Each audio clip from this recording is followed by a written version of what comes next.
সুপ্রিয় দর্শক, আসসালামু আলাইকুম। আপনাদের সবাইকে স্বাগত জানাচ্ছি এখনকার আলোচনায়।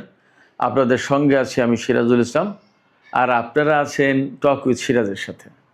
দর্শক, চলুন আমরা আজকের আলোচনা শুরু করি। আজকের আলোচনার প্রথম যে বিষয়টা এখানে টানব সেটা হচ্ছে, দুপুরের ভিডিওতে আমি বলেছিলাম যে ইরান কি ক্ষয়ক্ষতি করেছে মার্কিন বাহিনীর মধ্যপ্রাচ্য অঞ্চলে, তার একটা তালিকা দিয়েছিলাম। এখন তালিকা দেব ইরানের হাতে এই যে ক্ষয়ক্ষতি হলো তার মূল্য কত। ইরান বলছে 2600 কোটি ডলারের 2600 কোটি ডলারের ক্ষতি হয়েছে। কোনটার মূল্য কত সেটার একটা মোটামুটি তথ্য আমি আপনাদেরকে এখানে দেওয়ার চেষ্টা করব। আর এই যে ইরান এবং আমেরিকার মধ্যে গত 2 দিন ধরে যুদ্ধ বন্ধ রয়েছে, এই যুদ্ধ বন্ধ থাকার মানে কি? যুদ্ধটা কি আসলে স্থায়ীভাবে বন্ধ হতে যাচ্ছে কিনা, নাকি আবার যুদ্ধ শুরু হবে? আর যদি স্থায়ীভাবে যুদ্ধ বন্ধ হয় তাহলে কোন ঘটনা এর পেছনে কাজ করছে? আমি দুপুরের ভিডিওতে বলেছিলাম 3 দেশ কূটনৈতিক উদ্যোগের চেষ্টা করেছে, বাট ইরান সব নাকচ করে দিয়েছে। আবার খবর পাওয়া যাচ্ছে যে কূটনৈতিক আলাপ আলোচনা এগুচ্ছে। আসলে ঘটনাটা কি? আরেকটা খবর আমি আপনাদেরকে বলি, নেতানিয়াহু আগামী মঙ্গলবার, অর্থাৎ রোববার আজকে যাচ্ছে 26শে জুলাই, সোম মঙ্গল একদিন পরেই তিনি আমেরিকা সফরে যাচ্ছেন এবং ডোনাল্ড ট্রাম্পের সাথে তার বৈঠক হবে। মনে করা হচ্ছে যুদ্ধ নতুন করে শুরু হবে কি হবে না, নেতানিয়াহুর এই সফর এবং এই বৈঠকের পরেই তা বোঝা যাবে এবং ঠিক হবে। খেয়াল করুন, তিনি যাচ্ছেন মঙ্গলবারে, মঙ্গল বুধ বৃহস্পতি 2-1 দিন তো থাকবেই। তার মানে শুক্র শনিবার যদি ইরানের উপরে আমেরিকা হামলা চালায় তাহলে নেতানিয়াহুর সফরেরই সিদ্ধান্ত ফাইনাল হবে এবং সেই হামলাটা মোটামুটি বৃহস্পতি শুক্র শনি এইরকম টাইমেই শুরু হয়ে যাবে। আমেরিকার মার্কেট বন্ধ হওয়া দরকার, শুধু বড় হামলা চালাবে, কিন্তু হামলা আসলে চালাবে কিনা সেটা প্রশ্ন। এদিকে ইরান বলছে তাদের ক্ষেপণাস্ত্রে এমন ওয়ারহেড বসানো আছে যে ওয়ারহেড বসানোর কারণে তাদের এই ক্ষেপণাস্ত্রকে এখন বড় কোনো প্রযুক্তি শনাক্ত করতে পারবে না এবং আটকাতে পারবে না। তার মানে কি? তার মানে এখন ইরানের ক্ষেপণাস্ত্র আরও বেশি অপ্রতিরোধ্য হয়ে গেল। তার নমুনা সম্ভবত আমরা জর্দান, কুয়েত, বাহরাইন বিভিন্ন জায়গায় দেখলাম গত কিছুদিন। আরেকটি খবর আছে, সৌদি আরব থেকে নাকি 500 মার্কিন সেনা সৌদি সরকারকে না বলেই চলে গেছে। এটা নাকি বলছি, একদম কনফার্ম খবর না, সামাজিক মাধ্যমে আমি খবরটা দেখলাম। এই খবরের সত্যতা নিয়ে এখনও আমি শিওর না, বাট খবরটা দেখেছি তাই আমি আপনাদেরকে শুধু জানালাম। সর্বশেষ আর একটা বিষয় নিয়ে আমি আজকের ভিডিওতে আলোচনা করব, সেটা হচ্ছে ইউক্রেন ইরানের একটি জাহাজে হামলা করেছে, আপনারা জানেন, কাস্পিয়ান সাগরে। ইউক্রেন কেন ইরানের এই জাহাজে হামলা করলো এবং এ ব্যাপারে ইরান কি ভাবছে, কি বলছে? যুদ্ধ কি তাহলে ইউক্রেন রাশিয়া এই পর্যায়ে চলে যাবে? ইরানের এই যুদ্ধ, তার মানে যুদ্ধ কি আরও ছড়িয়ে পড়ছে এবং এই যুদ্ধ আসলে বিস্তৃত হয়ে কত দূর যাবে, এ প্রশ্ন কিন্তু আসছে। আর একই সাথে জানিয়ে রাখি, তেলের দাম কিন্তু $100 উপরে ব্যারেল প্রতি। এখন যুদ্ধের যে পরিস্থিতি তাতে মনে হচ্ছে বাব আল মানদেব প্রণালী থেকে সুদূর কাস্পিয়ান সাগর, বিরাট বিশাল অঞ্চলে কি যুদ্ধ ছড়িয়ে পড়ছে বা ছড়িয়ে পড়লো। সুপ্রিয় দর্শক, চলুন আমরা বিস্তারিত আলোচনা করি। আর তার আগে বলে রাখি, ভিডিও যদি ভালো লাগে তাহলে লাইক কমেন্ট শেয়ার করবেন এবং চ্যানেলটি সাবস্ক্রাইব করে সাথেই থাকবেন। দর্শক, চলুন আমরা বিস্তারিত আলোচনা করি। প্রথম যে আলোচনা করতে চেয়েছিলাম সেটি হচ্ছে এই যে আজকে দুপুরে ভিডিওতে বলেছিলাম যে আমেরিকার কি ক্ষয়ক্ষতি করেছে, তাই ইরানের সামরিক বাহিনী IRGC একদম প্রকাশ্যে বলেছে এবং এটা বিশ্বের বিভিন্ন গণমাধ্যমে এখন আছে। ইন্ডিয়ার কোনো ইয়ে নেই, কোনো অবস্কিউর নেই, কোনো অস্পষ্টতা নেই এবং পাশ্চাত্যের গণমাধ্যমে কথা বলছেও। খোদ আমেরিকার গণমাধ্যমগুলোই বলছে যে আমেরিকার অস্ত্র ভান্ডার বড় সংকটের মুখে পড়ার কারণে আমেরিকা এই যুদ্ধ আপাতত স্থগিত রেখেছে। জানি না এই যুদ্ধ আসলে আপাতত স্থগিত রাখার প্রশ্ন, নাকি আরও বড় হামলা করতে চায় তার জন্য সামগ্রিক একটা প্রস্তুতি। কথা কিন্তু সব রকমেরই আছে। যাই হোক না কেন, বড় হামলা করলেও ইরানকে মোকাবেলা করতে হবে, যুদ্ধ যদি আমেরিকা না করে তাহলেও ইরানকে তার মতো করে আগাতে হবে। যদি বড় হামলা করতে যায় তাহলে তার জন্য তো ইরান প্রস্তুত আছে, সে কথা বলেছে। ইরানের সামরিক বাহিনীর যে মুখপাত্র ব্রিগেডিয়ার জেনারেল আকরাম মিনিয়া, তিনি আজকে বলেছেন ইরানের সামনে এখন 3টা পথ। এই যে যুদ্ধ বন্ধ করলো, এখন কি করবে আসলে তারা 3টা কাজের যে কোনোটা করতে পারে। একটা হচ্ছে বড় হামলা চালানো ইরানের উপরে, অথবা যুদ্ধ থেকে পালিয়ে যাওয়া বন্ধ করা, অথবা ইরানের বিরুদ্ধে স্থল অভিযান চালাতে সেনা পাঠানো। জেনারেল আকরাম মিনিয়া বলেছেন যে আমেরিকা যেটা করুক তার জন্য ইরান প্রস্তুত আছে।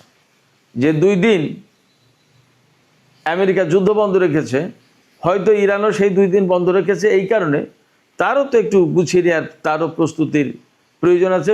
ভেতরে ভেতরে কী হচ্ছে সেগুলো বোঝার চেষ্টা দরকার আছে। এপাশে ইরাকে কিন্তু ইরান ঠিকই হামলা চালিয়েছে।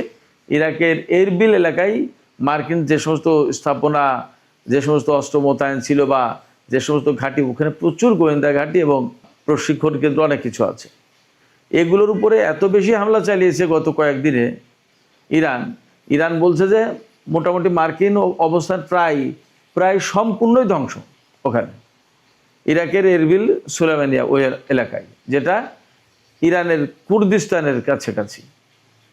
ওই এলাকা কুর্দি অধ্যুষিত এলাকা।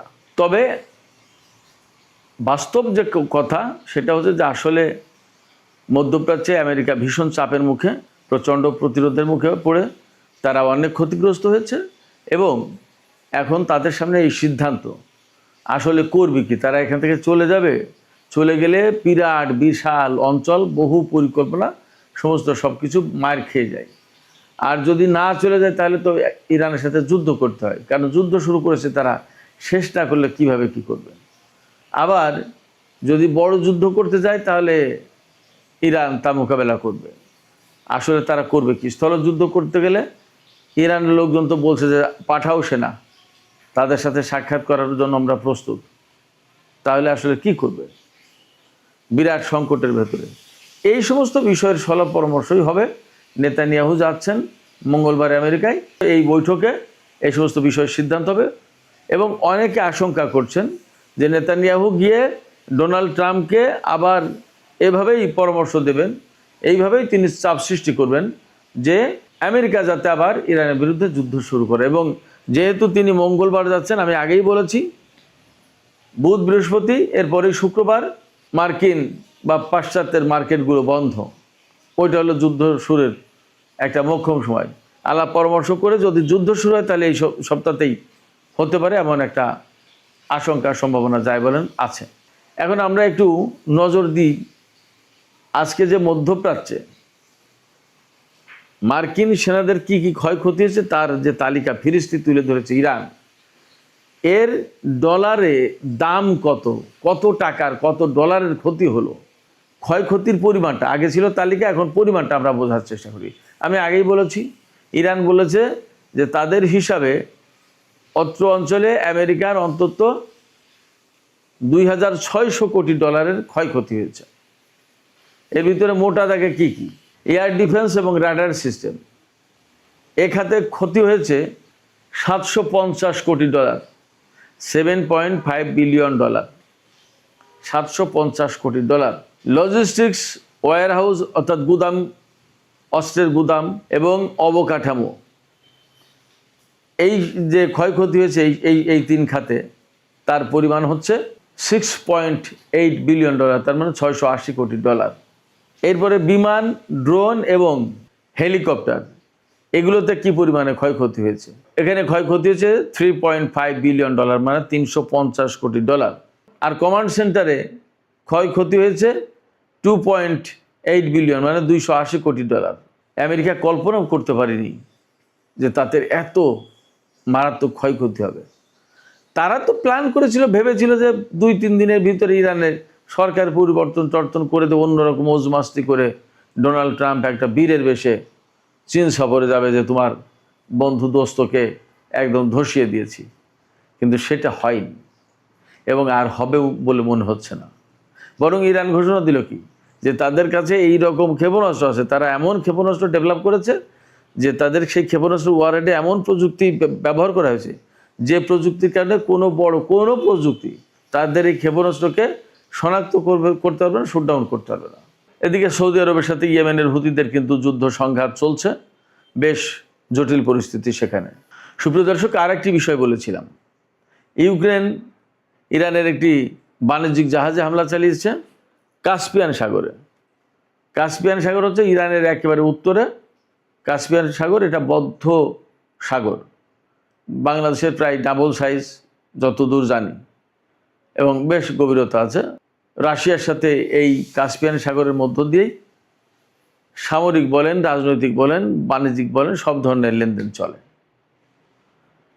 ইউক্রেন যে জাহাজে হামলা চালিয়েছে, ইরান বলছে আমাদের বাণিজ্যিক জাহাজ, আর ইউক্রেন বলছে যে ইরান থেকে রাশিয়াতে ক্ষেপণাস্ত্র বা ড্রোন পাঠানো হয়, এই রকম একটা ড্রোন বা ক্ষেপণাস্ত্রবাহী জাহাজে হামলা চালিয়েছে তারা। ওই হামলায় একজন ইরানি নাবিক নিহত হয়েছেন এবং একজন আহত হয়েছেন। ইরান এ ব্যাপারে খুবই ক্ষিপ্ত হয়েছে, প্রচণ্ড প্রতিবাদ জানিয়েছে এবং ইউক্রেনকে হুমকি দিয়েছে। আর ইরানে নিযুক্ত ইউক্রেনের যে রাষ্ট্রদূত তাকে তলব করেছে, তাকে শাসিয়েছে, তাকে বকাবকি করেছে বা গরম নজরে তার দিকে তাকিয়ে কথা বলেছে ইরান। এটা ঠিক করে এর প্রতিশোধ কিন্তু তোমাদেরকে নিতে হবে। তো ইরান কড়া হুঁশিয়ারি উচ্চারণ করে বলেছে যে ইউক্রেন এই যে হামলা চালালো ইরানের জাহাজে, এটা বিনা জবাবে, বিনা শাস্তিতে ইউক্রেন পার পাবে না। এবং ইরান এও হুমকি দিয়েছে যে ইউক্রেন এই হামলা চালিয়ে এই যুদ্ধের পরিধি আরও অনেক বেশি বিস্তৃত করে তোলার ব্যবস্থা করলো, মানে যুদ্ধ অনেক বেশি ছড়িয়ে দেওয়ার ব্যবস্থা করলো। যুদ্ধ কিন্তু ছড়িয়ে যেতে পারে। এখন ইউক্রেন পরবর্তীতে আর কি ব্যবস্থা নেয় সেটা একটা দেখার বিষয়। এখানে প্রশ্ন আসতে পারে যে ইউক্রেন হঠাৎ করে এতদিন পরে ইরানের উপরে এখন কেন হামলা চালালো? এর একটা জবাব হতে পারে, আমেরিকা কিন্তু ইরানের সাথে 2 দিন যুদ্ধ বন্ধ রেখেছে। তার মানে যদি আমেরিকা ইরানের উপরে বড় ধরনের হামলা চালাতে চায়, তাহলে তারা প্রস্তুতি নেওয়ার চেষ্টা করছে। এপাশে ইউক্রেনকে দিয়ে হামলা চালিয়ে ইরানকে এই দিকে ব্যস্ত রাখার চেষ্টা করছে, এবং ওপাশে আমেরিকা নিজেদের মতো করে প্রস্তুত হবে, বড় যুদ্ধের জন্য একটা প্রস্তুতি নেবে এবং বড় যুদ্ধ হয়তো চালাবেও। এই জায়গায় ইরান কতটা টেকনিক্যালি এই বিষয়গুলো এই মুহূর্তে হ্যান্ডেল করতে পারে এবং কি করবে, অনেক কিছু হিসাব বিকাশ আছে। দেখা যাক, আমরা অপেক্ষায় থাকি, দেখি আসলে কি হতে যাচ্ছে, কি হয়। তবে এটা ঠিক যে ইউক্রেন যদি আরও দফায় দফায় হামলা চালায় ইরানের উপরে, তাহলে ইরান নিশ্চিতভাবে ইউক্রেনকে জবাব দেবে, সেখানে মনে হয় কোনো ছাড় দেবে না। আর যে হামলা চালিয়েছে সেটার কি জবাব হয় সেটা একটা দেখার ব্যাপার। ইরান কিন্তু বলেছে বিনা শাস্তিতে, বিনা জবাবে পার পাবে না ইউক্রেন। যদি এই যুদ্ধ অনেক বেশি মাত্রায় ছড়িয়ে পড়ে, তাহলে কিন্তু এই যুদ্ধ ইউরোপের অনেক অঙ্গনে ছড়িয়ে পড়ার একটা আশঙ্কা থাকে, এবং রাশিয়া, ইরান, ইউক্রেন এরকম একটা প্রেক্ষাপট চলে গেল, যুদ্ধের বহুমাত্রিকতা পেয়ে গেল। এই জায়গা থেকে ধীরে ধীরে ধীরে ধীরে আরও বড় পরিসরে যদি ছড়িয়ে যায়, তাতেও কিন্তু অবাক হওয়ার কিছু থাকবে না। এর অনেক কিছু নির্ভর করছে ইউক্রেনের উপরে। সুপ্রিয় দর্শক, এখনকার আলোচনা এখানে শেষ করতে চাই। আলোচনা শেষের আগে আপনাদের কাছে জানতে চাই, আপনাদের মতামত বুঝতে চাই, শুনতে চাই। এই যে ইউক্রেন ইরানের বাণিজ্যিক জাহাজে হামলা চালালো, এবং তাও কাস্পিয়ান সাগরে, হরমুজ প্রণালী, বাব-আল মানদেব প্রণালী, যেখানে দুটো ইরানের দক্ষিণে দুটো সাগর, গুরুত্বপূর্ণ তেল রুট, জ্বালানি রুট, বাণিজ্য রুট, এই দুটো রুট যখন কলাপস বন্ধ হয়ে গেছে, তখন আরেকটা সাগরে এই যুদ্ধ টেনে আনতে যাচ্ছে কিনা ইউক্রেন। আপনাদের কি মনে হয় যে যুদ্ধবিরতি দিয়ে আমেরিকা ওপাশে নিজে নিজে গুছিয়ে নেওয়ার চেষ্টা করছে এবং ইউক্রেনের সাথে ইরানকে যুদ্ধে ব্যস্ত রাখার চেষ্টা করছে? এইরকম কোনো কৌশল আছে কিনা আপনাদের কি মনে হয়? আপনাদের মতামত জানিয়ে কমেন্টে লিখতে পারেন। আর ভিডিও ভালো লাগলে লাইক, কমেন্ট, শেয়ার করবেন এবং চ্যানেলটি সাবস্ক্রাইব করে সাথেই থাকবেন। দর্শক, এখনকার আলোচনা এখানে শেষ করছি। আপনারা সবাই অনেক অনেক ভালো থাকুন। আল্লাহ হাফেজ।